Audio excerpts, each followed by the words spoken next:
नमस्कार, news nation के digital platform में आपके साथ मैं हूं आयुष सूर्यवंशी। बात जीएसटी की होगी क्योंकि हमारी जिंदगी से जीएसटी पूरी तरह से जुड़ा हुआ है। जीएसटी जब से भारतीय अर्थव्यवस्था में लागू हुआ है, तमाम टैक्स स्लैब्स लगातार बदलते रहे हैं और हाल ही में जीएसटी काउंसिल ने कई वस्तुओं पर जीएसटी छूट को खत्म करने का ऐलान भी किया है। दरअसल जीएसटी काउंसिल की बैठक में फैसला लिया गया कि 18 जुलाई से अस्पताल में 5,000 रुपए से अधिक किराए वाले कमरे पर अब आपको 5% जीएसटी देना होगा। हालांकि ये भी स्पष्ट किया गया कि ये नियम आईसीयू पर लागू नहीं है। इसके अलावा पैकेज्ड और लेबल वाले दही, पनीर, लस्सी और रोजमर्रा के इस्तेमाल होने वाली जरूरी चीजों पर 18 जुलाई से अधिक जीएसटी देना होगा। साथ ही चमड़े के सामान और जूते बनाने से जुड़े जो जॉब वर्क हैं, उस पर जीएसटी दर 5% से बढ़ाकर 12% कर दी गई है।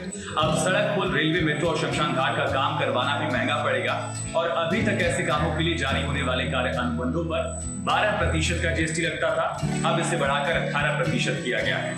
टेट्रा पैक पर दर 12% से बढ़ाकर 18% और कच्चे और पॉलिश किए गए हीरे पर जो जीएसटी थी पहले 0.25% हुआ करती थी, उसे बढ़ाकर अब 1.5% कर दिया गया है। जीएसटी के इस उतार चढ़ाव के बीच सवाल उठता है कि टैक्स स्लैब क्यों बदले गए हैं, बदले कैसे जाते हैं, इसकी क्या प्रक्रिया है, इसके बारे में भी आपको बताएंगे, लेकिन आगे का वीडियो देखें उससे पहले हमारे चैनल न्यूज नेशन को सब्सक्राइब कर लीजिए, हमारे वीडियो को लाइक करिए अगर आपको पसंद आ रहा है तो, और बेल आइकन को प्रेस करना ना भूलिएगा। इससे आप हमारे नए वीडियोस के नोटिफिकेशन आपको मिलते रहेंगे, आप जानकारी हासिल करते रहेंगे।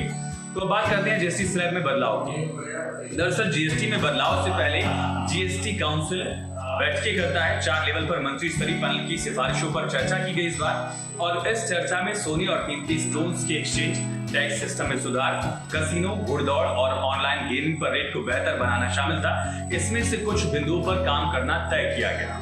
सबसे पहले इन्वर्टेड ड्यूटी स्ट्रक्चर में सुधार और छूट को वापस लेना, और इस बार जो बैठक हुई इसमें टैक्स स्लैब में बदलाव, रेट रैशनलाइजेशन पर आगे काम करने के लिए 3 महीने का एक्सटेंशन दिया गया है। इसके अलावा कसिनो, घुड़सवार जो दौड़ है यानी कि घुड़दौड़ और लॉटरी, इन तीनों पर जीओएम ने टैक्स बराबर कर दिया है। सभी श्रेणी में 28% जीएसटी लागू करने का यहाँ पर फैसला किया गया। इसकी सिफारिशों की समीक्षा करने के लिए 15 दिनों का अधिक वक्त भी दिया गया है। इस पर अगली जीएसटी काउंसिल की जो बैठक होगी उसमें भी चर्चा की जाएगी और इसके अगस्त के पहले सप्ताह में मदुरई में आयोजित होने की संभावना है। ये बैठक हो सकती है, ऐसा अनुमान है। सिस्टम में सुधार के मद्देनजर जीओएम ने बायोमेट्रिक प्रमाणीकरण, जियो टैगिंग, बिजली डेटा के उपयोग और बैंक खातों की निगरानी समेत हाई रिस्क और करदाताओं के लिए रजिस्ट्रेशन के समय बायोमेट्रिक ऑथेंटिकेशन के तरीके अपनाने का सुझाव भी दिया है। अंत में यह भी तय किया गया है कि एक राज्य से दूसरे राज्य में 2 लाख रुपए से ज्यादा के सोने और कीमती पत्थर लेकर अगर आप जाएंगे तो आपके पास ई-वे बिल अनिवार्य होगा, नहीं होगा तो फिर कार्रवाई होगी, जैसा कि हम देखते हैं। अब इन बदलाव के असर की बात करें तो वित्त मंत्री निर्मला सीतारमण ने उम्मीद जताई है कि इन बदलाव के बाद ज्यादातर टैक्स बढ़ाई है तो बदलाव के बाद राजस्व बढ़ेगा और 15,000 करोड़ रुपए का राजस्व सरकार को प्राप्त हो सकता है, ऐसा माना जा रहा है।